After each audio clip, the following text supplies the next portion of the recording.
Hi, I'm Larry Puckett, the DCC guy. Well, today we're going to wrap up this series on building a control panel for your model railroad using the DCC Concepts Alpha Switch D components and AEU encoder unit to talk to your DCC system. And I want you to take a look at this. I'm going to whet your appetite because here it is, all set up, and you'll notice all the lights are on. That's a good sign, right? Okay. Let's go ahead and get started with the video. Hit that little red subscribe button, and when the little bell comes up, click on it and click all.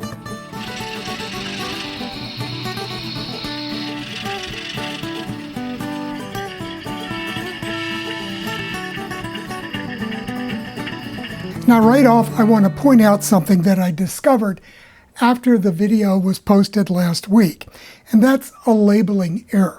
So if you look right here at this bank of push connectors, you can see it says LCR, so left, center, right, and so on. So quite distinctively LCR. And that's the order that you put those wires in. But if you look on the top of it right here, it's the opposite of that. So immediately I knew something was wrong because they were indicating opposite orientations. So I got in contact with the folks at DCC Concepts. They got back to me about it and said that it is a production error. There was a batch apparently that were done like this, and I got lucky and ended up with one of them. So I'm just peeling all those on the top off because it's the one on the top that's incorrect. This on the side is correct, so it's LCR. I also asked them, what if somebody put the wires in backwards, according to this label here? Well, what he told me is it really wouldn't affect anything except for the direction of travel of your switch machine. So right off that tells you that if you get your switch machines set up and they're working opposite to what you wanted, you can just flip the wires and that'll fix it. Okay, so very easy. You can just peel that off and throw that label away. The one on the side is the one that's correct. Okay, I've zoomed out, so let's take a look at the final wiring here. Now, yes, it looks like a lot of spaghetti here, but that's the nature of the beast. Anytime you're running a lot of wires, from push buttons to a circuit board or to your layout, anything like that, you're going to have a bunch of wires. But let me tell you, it's a lot easier than trying to solder all of this stuff together. And also the fact that you've got a push button and an LED in one component greatly simplifies the wiring. I think if I had done this the way I did the control panel from my old layout that I showed you at the beginning of this series of videos, I'd probably still be trying to get it all wired up. Whereas now this is about ready to be buttoned up and finalized. Okay, so right off then, I've got all of my connectors from the push buttons to the Switch D circuit boards. You can see all those are made. And then I've got all of these wires that go from the screw terminals on the circuit boards to the push connectors here on the AEU, the alpha encoder unit, that is going to send it out to the DCC system. Okay, so all the connections are made to the board. Everything is ready at this point. Now let's talk about power. Now there's two places where you can put power into this circuit. Now one is right here. There's a 12-volt DC barrel socket right here on the board. And that is to power the AEU. But it can draw most of its power off of the DCC system. So you really don't need to add additional power here unless you have multiple of these AEU boards connected in line. And you can see they've got these little white plugs here or sockets here, and that's for daisy chaining these together. And so if you have more than, say, one or two, you're probably going to want to add a 12-volt DC input here on this barrel plug. Now I did check with them because both of these use 12-volt DC. So you can use 12-volt here and 12-volt here. And I asked if you can use the same power supply for both, and they said yes. What else have we got? Let's talk about the power then. I'm not going to provide power here, but it would simply be a standard barrel plug that would plug in right here. This one is not the right size, so it doesn't fit. So you'd have to figure out what size to use. And I'm sure the guys at DCC Concepts can tell you what size barrel socket that is. Now, as far as the power for the push buttons and the alpha switch D button board and all of this, that becomes a matter of supplying a DC power supply right here. And it has to be a good, stable DC switching power supply. You can't use an old-fashioned transformer. And it needs to be rated at 12 volts DC. So I've got an old Comcast power supply. It's rated at 12 volts and 3 amps, and it is a switching power supply. So it's going to give you a good, stable 12 volts there. Now, in this case, I measured it. It actually puts out 12.1 volts, but the guys at DCC Concepts said that won't be a problem because it's going to go through, the input here goes through a voltage regulator, I believe, that converts it to a proper voltage for the board. I think it's looks like it's a 78105. So it's probably a 5 volt circuit on here being supplied with a 12 volt power supply. Okay, so for that, I've got my Comcast power supply, comes out here, and I've connected it through this connector here. And you can find these connectors here on Amazon, you can find them on eBay, all kinds of places that sell electronic supplies. And you just connect a barrel plug on one side, and then you can run wires out on the other. And it's marked plus and minus, so you can keep your polarity correct. So I got red as plus, goes out, goes in right here to the circuit board, and that's marked plus and minus. So it goes in, and then you've got a daisy chain outlet right here. So I've got another set of red and black wires, positive and negative, and they go around and in on this board. So these are daisy chained together. And again, all the power this needs is enough for the logic circuit on here and to power these LEDs. So it's not going to be very much. Now, I'm way overkill with this 3 amp power supply.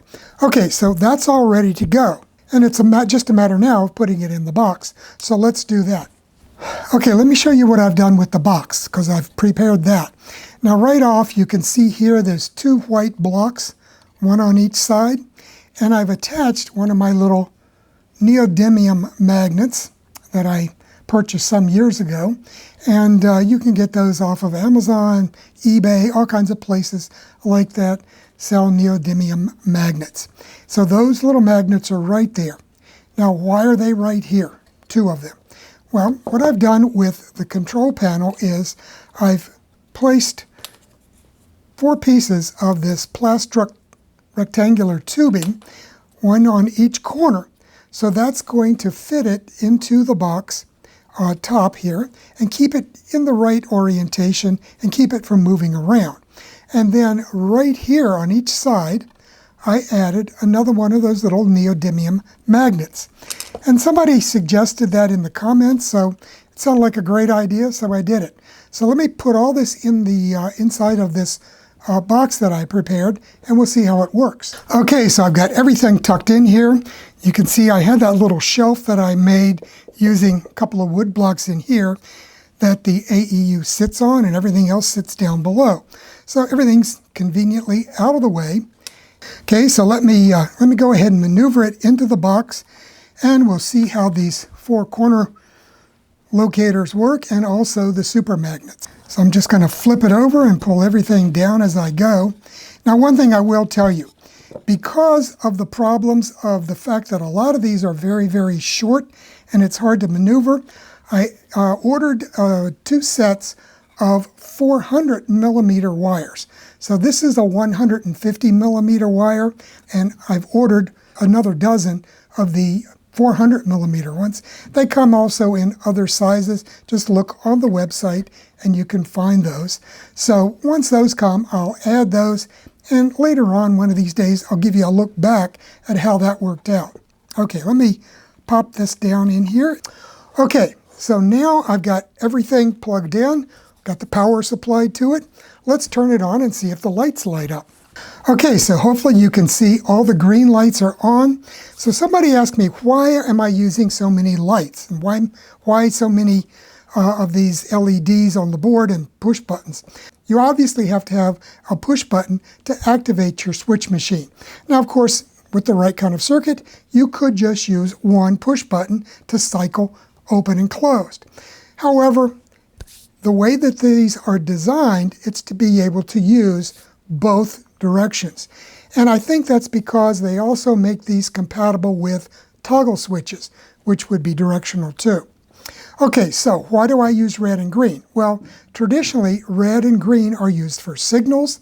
They've been used by model railroaders for decades to indicate an open and a closed or a thrown and normal direction of travel turnout. And that's why I use red and green. Now, if I push this button here, you can see it switches to red.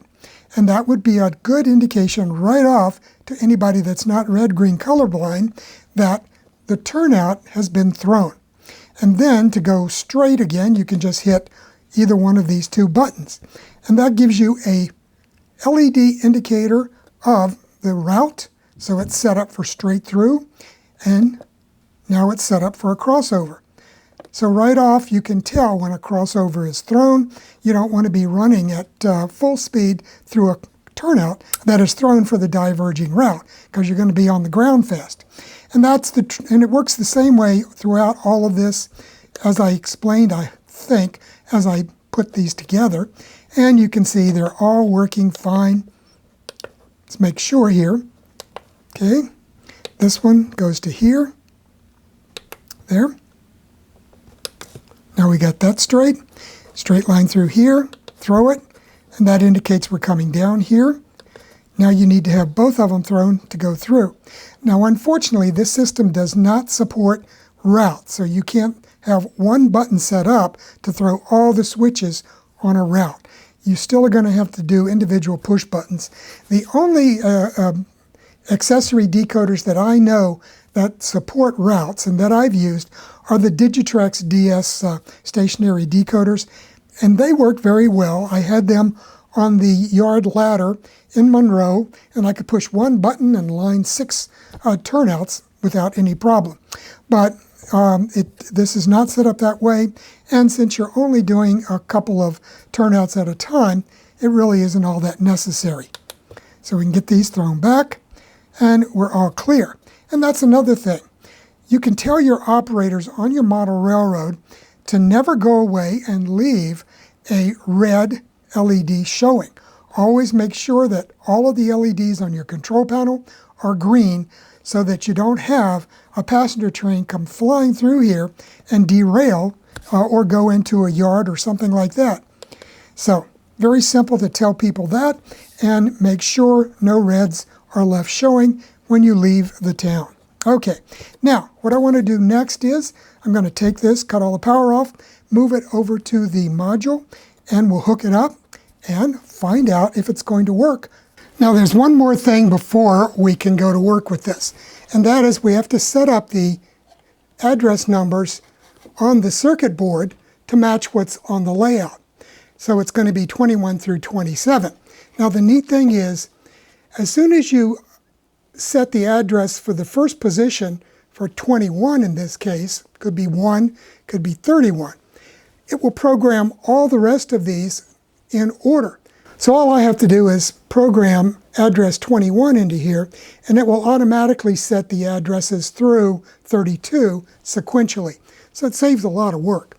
Now there are 2 positions here. There's 2 buttons to work with. One for the accessory addresses and one for the cab address. And that's something specific to NCE because the individual locomotive throttles or cabs have a number. So the power cab itself has a default number of 2. And then you go 3, 4, 5, whatever. And in this case, this comes with a default of 4. I'm going to leave it at that because I don't need to change it. That's all it's hooked up on here right now, other than the throttle for the power cab.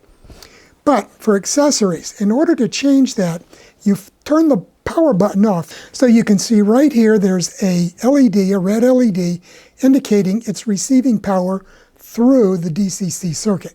Okay, so I'm going to turn power off, and then I'm going to hold down the accessory button while I turn things on here. And if you see right here, I've got a display indicating the address for the first position. Okay, it's 21. I went ahead and did this already to make sure that it was going to work. In order to change that, you can select which position you're going to work on. Okay, so I can hit the cab button and it moves it one to the right. So I could change this to 22. So I could do that like that, and you can see it goes to 22. Let me change it to 21 again, and I'll show you how that works. Okay, so it's set for 21. I'm going to push the cab button and hold it, and you see it said yes. That means the changes have been saved. So I'm going to cycle it off and back on again. I need to hold that down. So it came up as 21. So everything got saved fine. So I'm going to turn that off and we'll cycle it back on. Probably not necessary, but now we're ready to go because remember I've got switch machines 21 through 27 here on the layout. So let me close it up again, close the box, and let's go ahead. Let's throw the double crossover right here. So I think you could hear that moving. So I'm going to hit the straight button now, and you'll be able to watch those points throw. Let me get it out. There we go. So you can see all 4 points on the crossover are changing. Let's do another one here. We'll do this one right next to it. Okay, it's changing right there. Okay, right out of the box, worked first time. So something very reliable and nice to have. Okay, so that's it for this series.